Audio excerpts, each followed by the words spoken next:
Ազատ գյուղում 2 օր մնալով հյուրընկալ քահանայի հետ ձիվարձեցինք և առավոտյան պահուն ուղղվեցինք դեպի Գետաշեն։ Ճանապարհը ձգվում էր լեռների բարձրավանդակների վրայով, երբեմն իջնում էր խորին ձորերի մեջ։ Կեսօր էր, երբ մեր առջև բացվեց հայաբնակ Գետաշենը։ Գյուղը գտնվում էր մի փոքրիկ ձորի մեջ, որտեղից անցնում էր Քյուրաքչայի ճյուղերից մեկը։ Ամբողջ ձորը լցված էր այգիներով, որոնք անտառի տեսք էին տալիս գյուղին։ Այստեղի վայրենի ընկուզենիները դարևոր հասակ ունեին, հաստաբուն ու վեհապանծ։ Ես իջևանեցի Մելիք Մնացականյանների տանը։ Դա մի հոյակապ, քարաշեն շինություն էր, որն իր մեծությամբ ու շքեղությամբ անմիջապես զատվում էր մյուսներից։ Դա Գանձակի գավառի 4 հզոր մելիքներից մեկի տունն էր։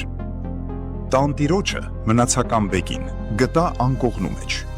Մոտ 100-ամյա ծերունին տկար էր, բայց հիշողությունը տակավին արթուն էր, իսկ դատողությունը առողջ։ Խիստ հետաքրքրական էր խոսել այդ կենդանի հնության հետ հին անցքերի մասին։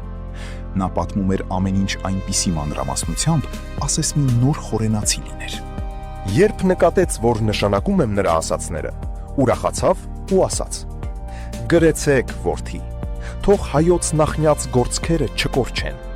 նրանք շատ երևելի մարդիկ են եղել»։ Հետո հառաչեց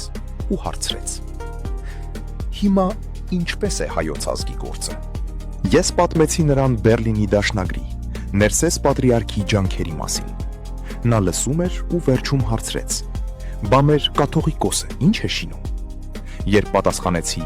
«Ոչինչ», ծերունին խորին հոգվոց հանեց ու լռեց։ Այդ լռության մեջ մի ամբողջ դարի ցավ կար։